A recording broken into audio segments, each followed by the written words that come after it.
All right, listen up. Now, you three have been handpicked out of possibly dozens who applied. Now, what we're looking for are motivated, hard-working, homeless gentlemen like yourselves to pull rickshaws. Now, I don't care where you're from or how you got here or what happened to your homes, but you will have to be physically fit. The government! Just a little bit of an update. Like, it's depressing. You know, I've applied for over 600 jobs and just get rejection after rejection. It's just so bad. I don't even get to the next step now. You know, phone interview or whatever it might be. So it's really tough. I'm doing this delivery job, but here I'm sitting waiting for orders now, and it's just summertime.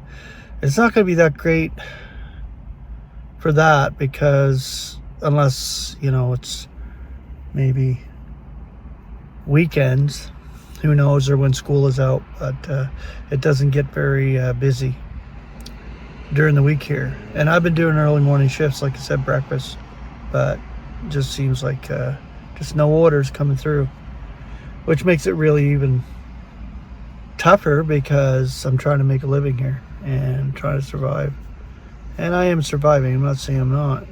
I'm doing a video here, so I'm definitely surviving, and God is providing. So it just disheartening the way the world is. It's just so wicked, this eon, you know.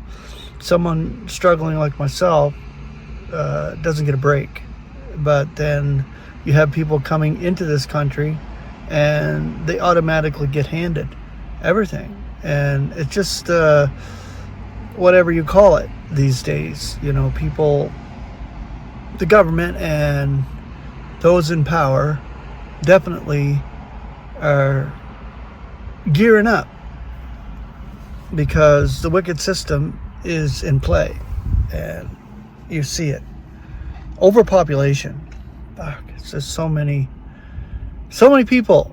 There's just so many people. You can't avoid it, and it's just amazing. Even when I go out fishing out in the country, you run into people, and you shouldn't have to. If you go deep enough into the woods, you should be able to be there alone without any disturbance, except for the nature around you, which is beautiful. Ideally, that's where I'd like to be, somewhere where I didn't have to even worry about seeing anybody. 10 million miles back in the woods, and you still see somebody come past you. That's amazing. But anyway, I'm just ranting on here. I'm just tired, as always, exhausted of this daily grind, this daily effort of trying to survive in this eon. But grace and peace. I know you're all there, and I know you're all there supporting me and loving as we should be, and building each other up as best as we can. So, grace and peace.